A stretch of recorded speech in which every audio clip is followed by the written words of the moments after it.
Et c'est l'heure de monter dans le VTC de notre Lève-Tôt de l'été dans les Bouches-du-Rhône à Marseille. On accueille Elias Mézoir. Bonjour Elias. Bonjour. Bienvenue. Bonjour Elias et merci d'être avec nous ce matin sur Sud Radio. On vous avait déjà reçu il y a quelques temps sur Sud Radio dans nos Lève-Tôt du jour. Vous avez déjà commencé votre journée là ce matin ? Bonjour à vous. Non, pas encore. J'attendais votre appel pour pouvoir ensuite démarrer ma journée. Ça va pas tarder.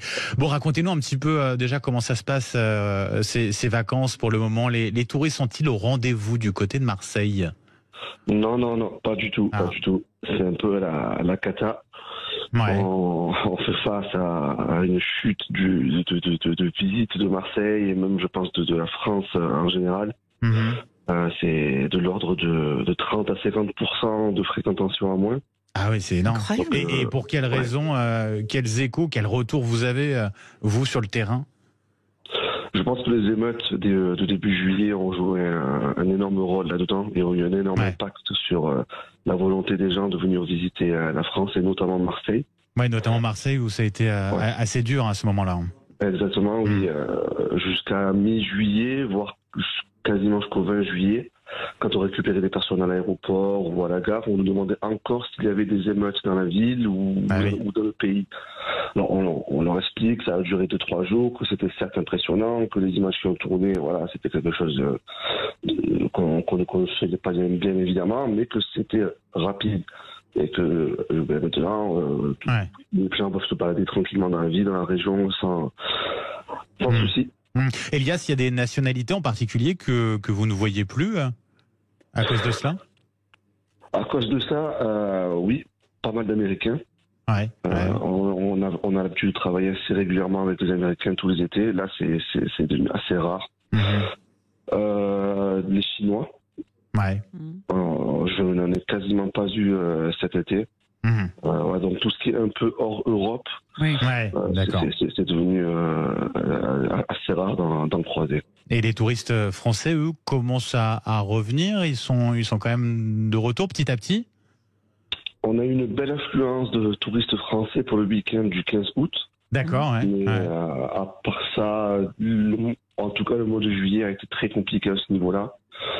Pour le mois d'août, on peut noter une légère hausse de fréquentation en effet, mais c'est pas non plus la folie comparée aux années précédentes. Peut-être un début de rattrapage sur l'arrière-saison, sur le mois de septembre. On sait que avec l'inflation, peut-être que les Français vont préférer privilégier des périodes où c'est un peu moins cher, s'ils le peuvent bien sûr.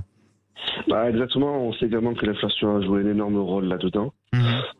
L'augmentation des prix, même du carburant qui impacte à la fois le touriste et qui impacte à la fois notre métier. Et vous-même. Exactement, oui.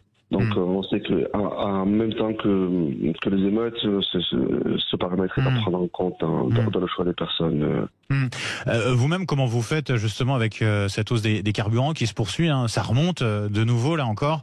Vous avez trouvé des astuces, vous essayez de mettre des choses en place justement pour limiter un petit peu cette augmentation, cette hausse. On navigue sur une application qui nous indique les stations d'essence les moins chères de la ville. On essaie de se partager les bons plans et on serre les dents. Parce que bien évidemment, on ne peut pas se permettre d'impacter cette augmentation-là sur les tarifs des courses. Parce que vous êtes avec des plateformes, c'est ça ? Donc l'évolution, elle n'est pas forcément prise en compte, non ? Alors je travaille à la fois avec des plateformes tout à fait et à la fois avec de la clientèle privée, donc soit ma propre clientèle ou de la clientèle ponctuelle qui peut m'appeler une fois, 2 fois sur mon propre site internet. Les plateformes ne prennent jamais en compte les augmentations de carburant ou autre du coût de la vie. C'est plutôt même le contraire. On constate que si tout augmente de partout dans notre métier, tout baisse, tout diminue. Donc c'est assez compliqué. Un mot, Elias, pour conclure sur la CRS 8 là, qui va arriver à Marseille, ça fait causer là sur place un petit peu.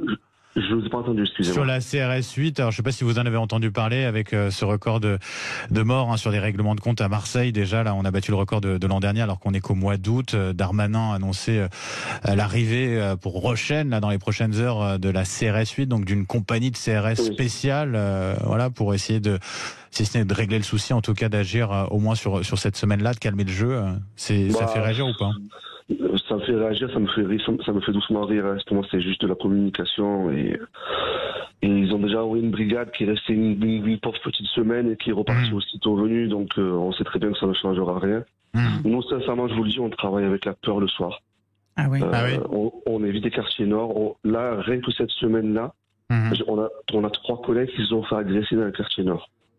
Dont un qui s'est fait poignarder. L'autre, on lui a sorti une arme de guerre, on a essayé de lui braquer sa voiture. Vous voyez, et pourtant, nous-mêmes, entre guillemets, nous pouvons venir de ces mêmes quartiers-là. Ouais. C'est ça qui est incroyable. Il n'y a plus de règles. Exactement, il n'y a plus aucune règle. On ne reconnaît plus notre ville, on ne reconnaît plus nos quartiers. C'est pas l'intervention d'une pauvre petite brigade qui changera quoi que ce soit, malheureusement, à tout ça. Elias Mezouar, en tout cas, un grand merci pour votre témoignage ce matin sur Sud Radio. Bon courage, surtout effectivement pour la suite. Merci à vous pour votre appel et passez une bonne journée. Merci beaucoup. Vous aussi.